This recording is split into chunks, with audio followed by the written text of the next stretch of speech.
The draft की शुरुआत आज एक कहानी से करते हैं। इस कहानी में कई किरदार हैं, लेकिन इनमें से 3 बेहद अहम हैं और इन्हीं 3 किरदारों के इर्द गिर्द पूरी कहानी घूमती है।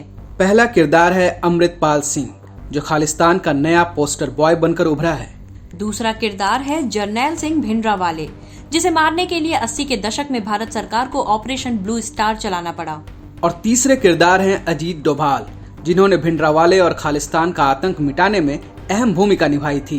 खालिस्तान समर्थकों को आजकल अमृतपाल में भिंडरावाले का अक्स नजर आ रहा है और फिलहाल अजीत डोभाल भारत के राष्ट्रीय सुरक्षा सलाहकार हैं और एक बार फिर से वो खालिस्तानियों की चुनौती के सामने दीवार बनकर खड़े हैं। हमारा आज का ड्राफ्ट इन्हीं 3 किरदारों के इर्द गिर्द है। कौन है ये अमृतपाल सिंह और कहां से आया है? इसके पीछे कौन लोग हैं? पंजाब के लिए इसने क्या प्लान बनाया है? क्या अमृतपाल सिंह नया भिंडरावाले बनना चाहता है? ऐसे कई सवाल हैं जिसका जवाब हम आपको द ड्राफ्ट के आज के एपिसोड में देंगे। अगर आपने हमारे चैनल को अब तक सब्सक्राइब नहीं किया है तो पहले सब्सक्राइब कर लें। अब आज के ड्राफ्ट की शुरुआत करते हैं अमृतपाल सिंह से, जिसकी चर्चा पंजाब और भारत में ही नहीं, दुबई, कनाडा, ब्रिटेन और ऑस्ट्रेलिया में भी हो रही है। अमृतपाल एक आम नौजवान था। स्टाइलिश हेयर कट, महंगे फोन और नॉर्मल लड़कों की तरह वो भी टी शर्ट और जीन्स में घूमता था। लेकिन इस सब के बदलने की शुरुआत हुई 2012 में। 2012 में जब अमृतपाल सिंह 19 साल का था तो वो दुबई गया। दुबई में उसके चाचा का ट्रांसपोर्ट का बिजनेस था, वहाँ वो उसके साथ काम में लग गया। भारतीय जांच एजेंसियों को पता चला कि 2012 में दुबई पहुंचने के कुछ सालों के बाद अमृतपाल सिंह पाकिस्तानी खुफिया एजेंसी ISI के संपर्क में आ गया था। ISI ने अमृतपाल सिंह को खालिस्तान के लिए मोटिवेट किया, उसके दिमाग में जहर भरा और पैसे का लालच दिया। ISI के प्रभाव में आने पर एक सीधा साधा पंजाबी लड़का अब तक कट्टर खालिस्तानी बन चुका था। पंजाब में आतंक कैसे फैलाना है, उसके लिए अमृतपाल सिंह जॉर्जिया गया। यहाँ उसे आतंकवाद की ट्रेनिंग दी गई। आतंकवाद फैलाने के लिए पैसे का इंतजाम कनाडा, ब्रिटेन, अमेरिका और ऑस्ट्रेलिया में बैठे खालिस्तानी कर रहे थे। पूरी तैयारी के बाद सबसे पहले उसे दीप सिद्धू के संपर्क में लाया गया। क्लब हाउस के चैट रूम में उसकी एंट्री सोची समझी चाल थी और फिर दीप सिद्धू की संदिग्ध मौत होते ही अमृतपाल सिंह ने दीप सिद्धू की जगह ले ली और वो खुद वारिस पंजाब दे संगठन का प्रमुख बन गया। अमृतपाल सिंह ने इसी दौरान अपने इरादे जाहिर कर दिए। वो पंजाब का अगला भिंडरावाले बनना चाहता था। वारिस पंजाब दे संगठन के मुखिया की ताजपोशी पर अमृतपाल सिंह ने कहा था कि भिंडरावाले मेरी प्रेरणा है, मैं उनके बताए रास्ते पर चलूंगा, मैं उनके जैसा बनना चाहता हूँ। हर एक सिख चाहता है, लेकिन मैं उनकी नकल नहीं उतार रहा हूँ, मैं उनके पैरों की धूल के बराबर भी नहीं हूँ। ये कहानी कैसे आगे बढ़ रही है, अब आपको ये बात समझ आ रही होगी। थोड़ी देर पहले तक जो संयोग था, अब वो सोचा समझा प्रयोग लगने लगा, लेकिन ये साजिश इतने पर खत्म हो जाती तो और बात थी। इस बीच एक और रहस्यमयी एंट्री हो चुकी थी, वो थी अमृतपाल सिंह की पत्नी की एंट्री। किरणदीप कौर के बारे में कहा जाता है कि वो बब्बर खालसा की एक्टिव मेंबर है। विदेश में रहते हुए बब्बर खालसा के लिए काम कर रही थी। ब्रिटेन में इस महिला को गिरफ्तार भी किया जा चुका था।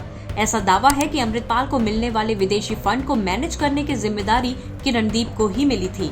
अब फिर से अमृतपाल सिंह के प्लान पर आते हैं। ISI की प्लानिंग और खालिस्तानियों की फंडिंग से अमृतपाल सिंह पंजाब में आत्मघाती ब्रिगेड तैयार करना शुरू कर चुका था। भारत में आत्मघाती हमले के लिए वो मानव बम बना रहा था और इस आत्मघाती दस्ते को अमृतपाल ने खाड़कू का नाम दिया था। 80 के दशक में हथियार उठाने वाले खालिस्तानियों को खाड़कू कहा गया था, यानी फिर से 1980 वाला दौर दोहराने की कोशिश हो रही थी। जिस तरह से रूस वैगनर आर्मी की मदद से जंग लड़ता है, उसी तरह ये AKF तैयार कर रहा था। वैगनर आर्मी एक तरह से किराए पर लड़ने वाली सेना होती है, लेकिन अमृतपाल ये सब कर पाता उससे पहले ही एजेंसियों ने उसे घेर लिया। सवाल है कि ये हुआ कैसे?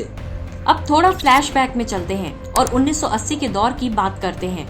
जिस तरह से आज अमृतपाल सिंह खुलेआम भारत की सत्ता को चुनौती दे रहा है, उसी तरह से जरनैल सिंह भिंडरावाले भी 1980 में भारत की सत्ता को चुनौती दे रहा था। आतंकियों के खिलाफ ऑपरेशन ब्लू स्टार के लिए एक कमरे में सेना के अधिकारियों की मीटिंग चल रही थी। तभी एक छोटे कद का रिक्शे वाला उस कमरे में घुसता है और आतंकियों के खिलाफ इकट्ठा की गई इन्फॉर्मेशन देता है। ये इन्फॉर्मेशन इतनी पक्की थी कि जब सेना स्वर्ण मंदिर में घुसी तो ऑपरेशन खत्म करके ही बाहर लौटी। जिस रिक्शे वाले ने सेना को इन्फॉर्मेशन दी थी, वो कई महीनों से इस काम में लगा हुआ था। आतंकियों के करीब रहकर वो रिक्शा चलाता था, उनकी बातें सुनता था और सीक्रेट नोट तैयार कर रहा था।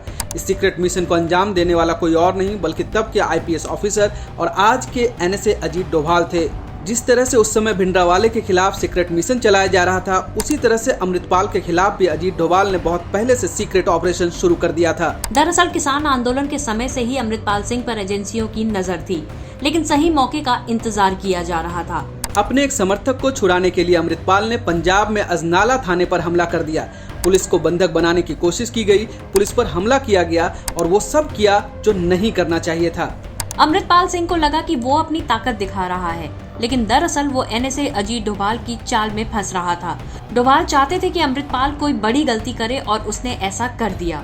अजनाला थाने पे हमले के वक्त पंजाब समेत देश में कई जगहों पर G20 की बैठक हो रही थी। पुलिस के एक्शन से माहौल खराब हो सकता था, दुनिया में गलत संदेश जाता, इसलिए पंजाब पुलिस की पूरी तैयारी और इनपुट होने के बाद भी ऑपरेशन शुरू नहीं किया जा सका।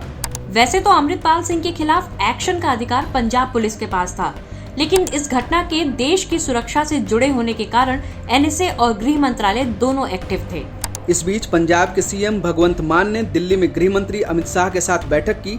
नतीजा ये हुआ कि अमित शाह ने पंजाब में सेंट्रल मिलिट्री फोर्स की संख्या बढ़ा दी और फिर 18 मार्च को अमृतपाल के खिलाफ पंजाब पुलिस ने ऑपरेशन शुरू कर दिया, जिसके बाद अमृतपाल का प्लान फेल हो गया। उसी तरह उसके खालिस्तान वाले अरमान भी धुल गए, जैसे करीब 40 साल पहले जरनैल सिंह भिंडरावाले के अरमान पानी पानी हुए थे। लेकिन इस सब के बीच आज ये भी समझने की जरूरत है कि समय समय पर खालिस्तान की मांग उठती क्यों है। जब देश की आज़ादी की बात आई तो हिंदुस्तान को बांटकर मुस्लिमों के लिए पाकिस्तान बनाया गया। ऐसे में कुछ सिखों को लगा कि मुसलमान और हिंदुओं को जब अलग अलग देश मिल रहा है तो उन्हें क्यों नहीं। बात 31 दिसंबर 1929 की है, जब लाहौर में मोतीलाल नेहरू की अध्यक्षता में कांग्रेस का अधिवेशन चल रहा था। इसी अधिवेशन में कांग्रेस ने पूर्ण स्वराज का प्रस्ताव रखा।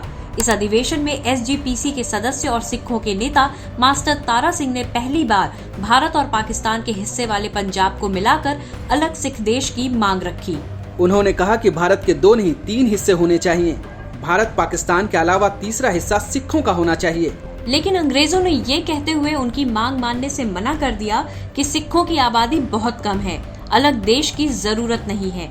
अंग्रेजों के इनकार के बाद भी सिख अपनी मांग करते रहे। 1940 में खालिस्तान का जिक्र पहली बार खालिस्तान नाम की एक किताब में किया गया। हालांकि इस सब के बीच पंजाब को अलग देश बनाने की छोटी मोटी कोशिश होती रही, लेकिन सिख समुदाय कुल मिलाकर भारत में खुश था और आराम से रह रहा था। लेकिन 1971 में भारत से युद्ध हारने के बाद पाकिस्तान भारत को तोड़ने की कोशिश में लग गया और इसकी शुरुआत उसने पंजाब से की। पाकिस्तानी सेना और आईएसआई ने पंजाब में अलगाववाद और आतंकवाद को बढ़ाना शुरू किया और तब मोहरा बना था जरनैल सिंह भिंडरावाले और आज मोहरा बना है अमृतपाल सिंह। लेकिन पाकिस्तान के ये दोनों मोहरे नाकाम हो चुके हैं। नाकाम इसलिए हो चुके हैं क्योंकि सिख देशभक्त होते हैं। जिस सिख समुदाय को आईएसआई भारत के खिलाफ भड़का रहा है, वही सिख समुदाय भारतीय सेना में शामिल होकर पाकिस्तान के लिए सबसे बड़ी मुसीबत बनता है। द ड्राफ्ट का ये एपिसोड आपको कैसा लगा? हमारी ये जानकारी आपको कैसी लगी, हमें जरूर बताइए। वीडियो देखकर कमेंट बॉक्स में कमेंट कीजिए। वीडियो पसंद आए तो दोस्तों और फैमिली ग्रुप में शेयर कीजिए। और हाँ, अगर आपने अब तक हमारे चैनल को सब्सक्राइब नहीं किया है तो सब्सक्राइब कीजिए।